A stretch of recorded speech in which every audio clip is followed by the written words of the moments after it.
So now let's talk about, once you've set up a campaign, what Google is doing sort of in the background to provide those results. So our same example here where the person is searching for a record club, Google has built some incredible tech, just really lightning fast, how good that user experience is, that they're able to take that term that you're searched for and find now all of the advertisers within their hundreds of thousands of campaigns across the world to see which one meet those targeting requirements, have the match type set up, and which of those ad groups within all their millions of ad groups are relevant to the user for this search. We take it for granted, but it's nothing short of magic. It's the amount of incredible. data they're processing lightning fast.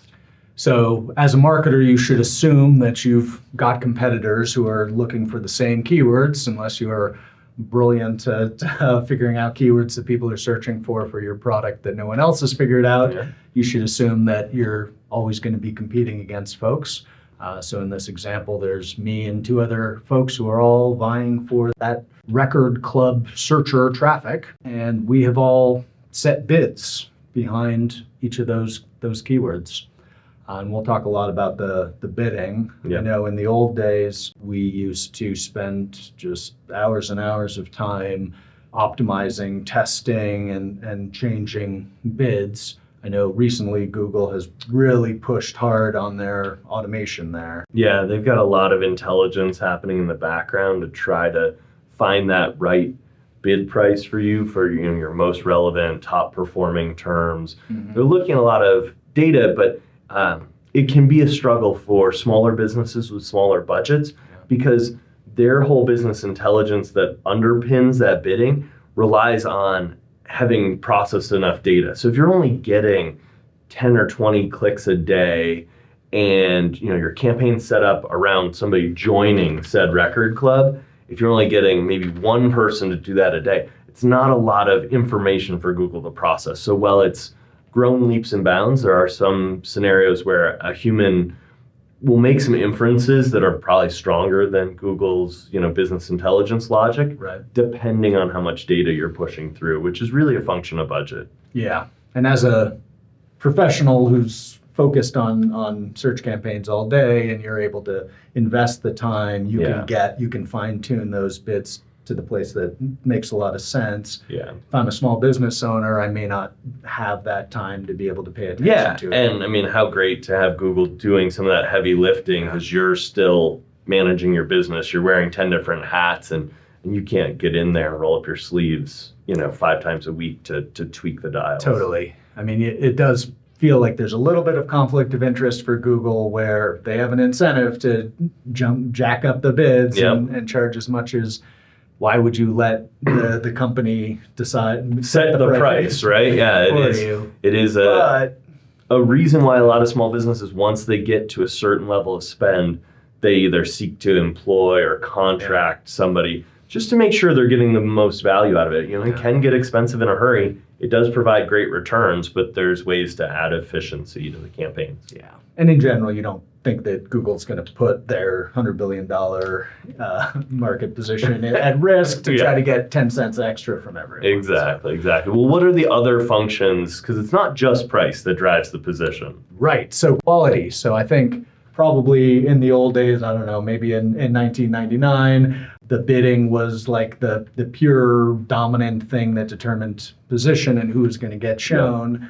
But again, that focus and that maniacal insistence that their results have to be relevant and a good user experience for the searcher has led them to introduce more and more into this kind of quality. Yeah. I mean, from inception, 98, 99, through about 2006, it was a straight Dutch auction logic set. Right. Then they introduced this quality component that it was your price plus a quality ranking. So really, things started to shift quite a bit, 2006 to 2008. I imagine there were some scammers or something. There was. That were trying to say, it's hey, been cat and mouse. Google tries to always make sure it's the most relevant. People are always trying to figure out a way to abuse that so that they can pay less and get better results. Sell their fake Viagra or whatever. Yeah. Got it. So quality is a pretty qualitative, nebulous concept, but we'll talk about some of the things that go into that in a little bit. But for now, suffice it to say, Google is factoring both of these two things, the bid, how much the marketer is willing to pay for that click, and how good, how relevant those results are, and provide the best stuff to the user. So in this example, even though my bid was a little bit lower than the second guy, because of my high quality, I might outrank him when Google's determining which ad to put first. Yep. So let's talk about those two components, because those are the things that are partially, to some extent, in the advertiser's control to work on to get their ad into the top position where they can actually get some traffic.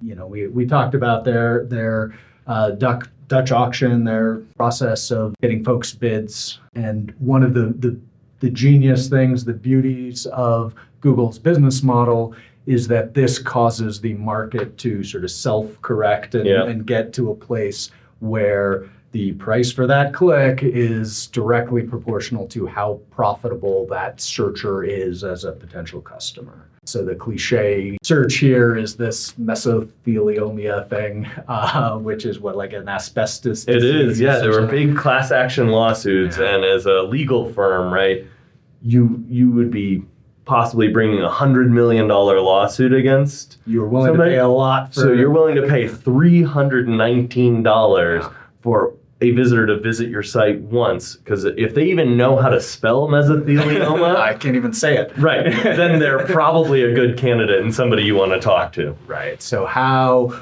precise, how likely that search term is that you're going to turn into a customer drives up click costs. Yeah. How profitable that potential customer is drives up click costs. Yeah, it's really competition, right?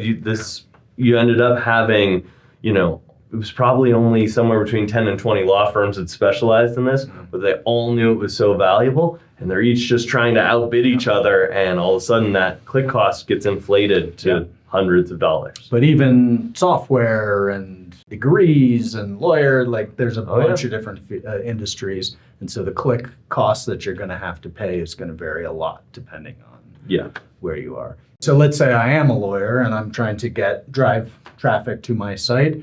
But I get a little bit of sticker shock when I think about paying $42 for the keyword lawyer. Is there anything I can do as an advertiser to not pay $42, or should I just give up? No, this is where you maybe want to get a little more clever with your keywords, and typically longer phrases are cheaper. They get searched less often, right? It's really easy for somebody to go into Google and just type in lawyer and see what pops up. But if somebody's looking for a specific family attorney, Denver, Colorado, that phrase is going to, instead of paying $42, that phrase might be $5 or $6. And it's potentially a better customer if you're in Denver, Colorado and do family law. But the universe of people that type it is much lower. So maybe tens of thousands of people are searching lawyer and 10 people are searching family practice law, Denver, Colorado. It's like... There's a beauty. I've always wanted to have a business where, like Google, where when my customers are lazy, I make more money. Exactly. But if you do the work and invest in building out your keyword list smartly, you can save a lot of money. Smart keyword research, relevant ad copywriting, and a good website, at least in Google's parlance, are great ways to bring those costs down.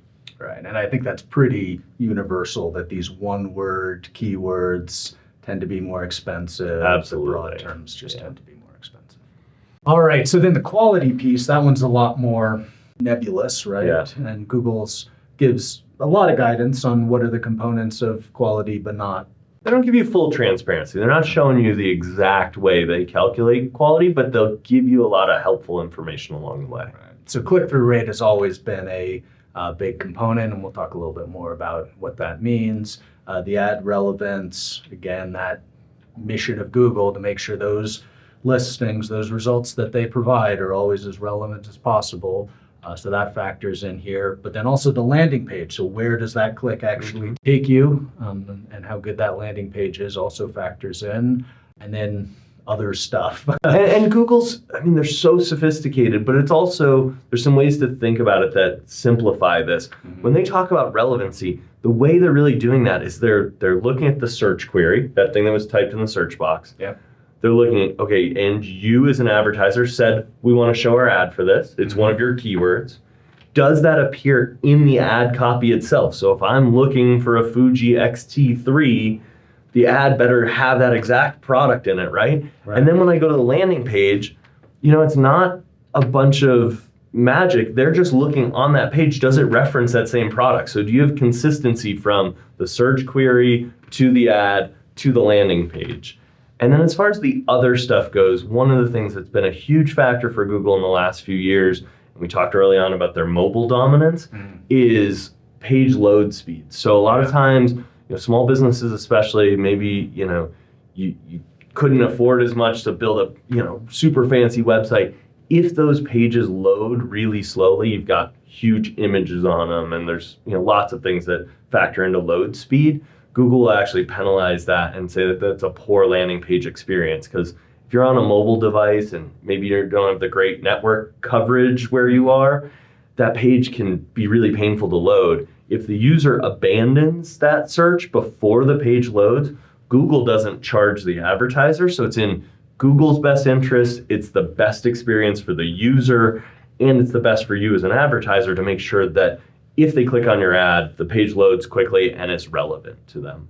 Cool. So let's get into a little bit about the different components of quality. So the click-through rate was the first component of quality. I like this one as sort of a math guy, because this is the users telling Google historically what works for them. And so it's sort of the most objective measure for Google to be able to say, in the past, readers, searchers have found this ad relevant, and so they've clicked on it. So sort of unequivocal, yes, this ad is relevant. So even though as a advertiser, you're not paying to show searchers your ad, even if they're not clicking on it, you are kind of ultimately paying for it, because if they see your ad but they don't click on it, it's going to hurt your click-through rate. And we'll talk later about writing a compelling ad, right? It has to be relevant, but it has to have a call to action. It has to engage that user. Those ads that do all those things, they drive a higher click-through rate, which can help lower your costs. Then the ad quality, again, a little bit more nebulous, but we can be sure that if a keyword, the search term that the user has entered appears, those exact words appear in your ad, that's going to be viewed by Google as being of better quality, which means you have to pay less to show your ad. Now, some marketers can specifically go against that and try to show their ad to folks who are not typing in their keyword. And a big piece of that is these conquesting campaigns where folks are using their competitors' keywords to show their ads to those folks and try and switch them over, which can be okay, but can also be fraught with peril. It can be really costly. Google doesn't outright support that, and they penalize you in terms of how much you're going to have to pay on a cost per click. If somebody searched for an iPhone S, they don't necessarily want to see content about a Galaxy S6, right? Those are different devices. I'm already an Apple guy. You're not going to convince me. Right. So Google shows that as less relevant. Doesn't mean you can't get your way in there, but you're going to pay more. Now, could Samsung put in iPhone 6S in their copy of their ad to make it seem like they are relevant? No. So Google polices that by enforcing trademarks. Any advertiser can submit for some trademark protection, which says, I don't even want to see any ads show up for my trademarked product. So iPhone is obviously a trademarked product. Depending on how Apple wanted to do that, they could keep anyone from advertising on it. Right. In this case, they haven't gone that far, but Google will voluntarily police that you can't have an unrelated thing in the ad, a trademarked name in the ad. So then you talked a little bit about the landing page experience. Google's been explicit about a few of the components. I remember bounce rate was a big one for us a while back. Bounce rate, just so we don't get too jargony, that's the percent of people that visit the landing page that happens when you click. If people leave that site right away after only visiting that page, they don't view any other pages, that's considered a bounce. right? And so that's kind of an indication to Google that the user didn't find what they wanted on that Right. first page and they had to keep looking, which is a big no-no for Google. They're trying to get you what you want with one click, take you right to the information you're looking for, and so that'll hurt you. And then you mentioned the page speed. Yep, page speed, on-page content, bounce rate are all big parts of that landing page experience. Yeah, so when you're building a campaign, having a integrated, I know this was tough for us as an agency just managing the search campaign. As a marketer, having your search and your website content on the landing page is super helpful. Yeah, I mean, you can do everything right to get the exact right user to the site. They're at that perfect point in the funnel where they're showing intent. You put a great ad in front of them. Yeah. If the landing page isn't connecting with that customer, it's going to hurt you both in terms of your AdWords performance or your Google Ads performance, but also, you're going to be wasting money as a company. So you really want to make sure you're looking at both sides of the equation. A lot of companies will say, we're going to make sure we have good landing pages before we go spend our first dollar, because otherwise that money could just be wasted. Great. So I think the next step is for everyone to go in and actually go through Google's own training material. That's the certification exam that they have.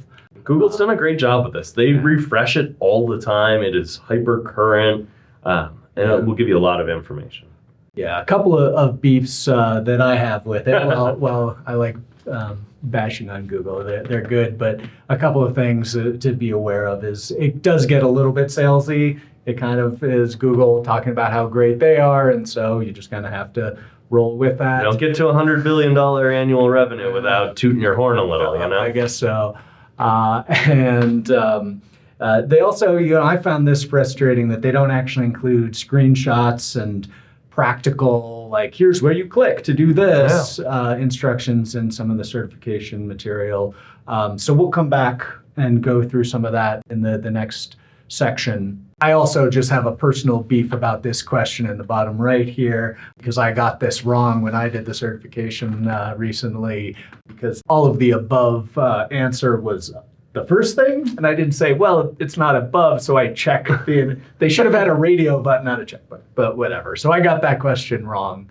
So the right answer is all of the above. All of the above. Yeah.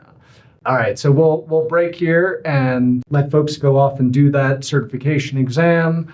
It should be about, Google puts times here, so it should be about 2.5 hours. I found the exam was a lot less time, but some of the study material, particularly if you're trying to reference the actual campaign screens at the same time, which I was trying to do, ended up taking me a little bit longer, but still 2.5 hours should be plenty for Yeah, spend the time on the study side, and then you'll breeze through the exam. Totally. All right, so we'll see you back here and try to implement some of those concepts in practical terms. Good luck.